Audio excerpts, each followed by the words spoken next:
I am so enjoying this subject and what I've heard so far. And I think it goes back to what you're willing to deal with and what you're not.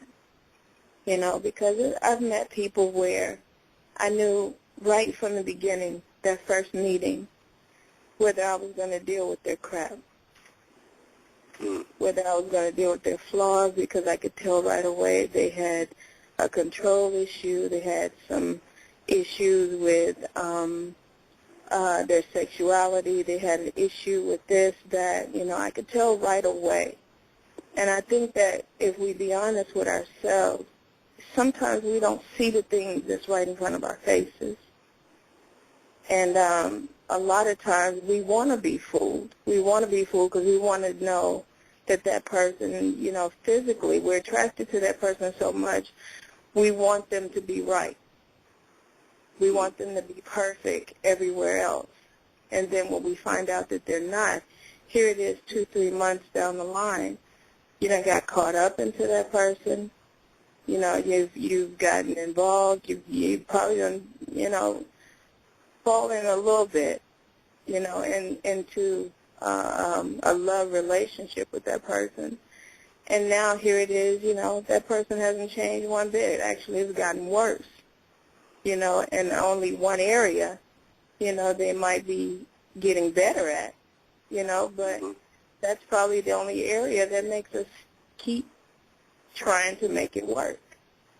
And I don't know, I just think that if we, make certain things a priority from the beginning, and say what you're not going to do until you get to know what this person is capable of doing and adding to your life, and saying and keeping to that promise.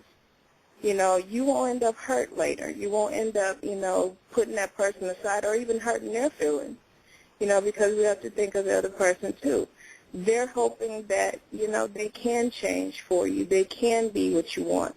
They're hoping that they can, get with somebody that will inspire them to want to, change for the better or grow up a little bit more because mama, allowed them to, as a woman, be too dependent, or didn't push them enough, or dad wasn't around, whatever the case might be, So I think that if we're honest with ourselves, when we see those things from the beginning, when that red flag, when something in your mind says something's not right with this picture, believe it. Don't try to push it into something that you want for the moment because, later on down the line, here we are 2-3 months into this, nothing's changed. I've gotten better.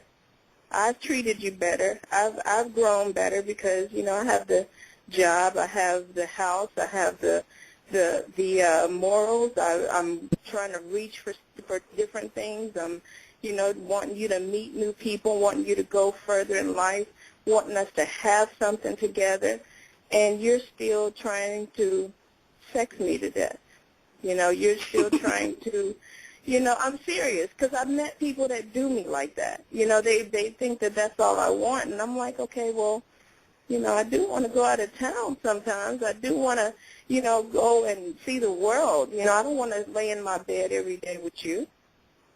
And if I had known from the beginning that that's all you wanted or that's all you were about, and 9 times out of 10, I probably did. I just thought that later on it was going to be different. Later on they were going to grow and they were going to see what I liked and they were going to show me them, and when they showed me them, it was still what it was from the beginning. It really wasn't much at all there to them. But of course you don't want to be wrong. You done told your friends about her. You done told your friends about him. You done bragged about this part about them. You ain't told your friends everything. You ain't told your family everything. But here it is, you have to deal with all of these things. And now you got to make that decision of either I stay with this person and try to make it work and, just to try to save face for family or friends, or do I just let it go when it's 2 weeks into the situation? There's nothing wrong with dating somebody for a few days, or a few weeks, and then just saying, hey, this is not going to work. Well, that's what that's what me and Ambassador would call the spring training or the preseason. Yeah, I think you have that's to qualify before the regular season starts. I think that's the best thing. Cat Williams, I think he said one time where he doesn't have time. He got babies at home. He doesn't have time. He made a comment that he was, that he's got money now. He's got a lot to lose. And sometimes people get into things and it's just funny to them. It's not as serious as it is to you to go on in life with somebody that's meaningful, that wants something, that want to have something, that want to be about something, and we have to notice that from the beginning. I don't mind being single right now. Let me ask you, I want to ask you and Ambassador a question, just based on that. Okay. Let's inject, because we haven't really focused on this, let's inject the element of love, You love this person. Mm-hmm. What would make you walk away from a person that you love? Love? I think the answer to that, in my opinion, is love. You walk away from them because you do love them. As simple as I can get it. You everything has to be centered around love. You either walk away from them or you stay with them because you love them. And if you're walking away from them because of love, that means because, I know that until I leave, you're not going to find what you need, or you're not going to get what you need, because obviously it's not me. So I love you enough for you to go ahead and go to somebody else, or be by yourself, or find another chick, whatever it is it might be, that makes you happy, because it's not me. So sometimes love is the reason why you walk away. Love is the reason why you stay, That's why I've always said, and I've told you before, during our friendship and over the years, to be careful, always make sure that you're okay with who this person is, no matter what their flaws are. If you're okay with it and you're willing to deal with it, then scratch what everybody else thinks and do what you do. But just know that at a certain age, I don't think certain people are going to change.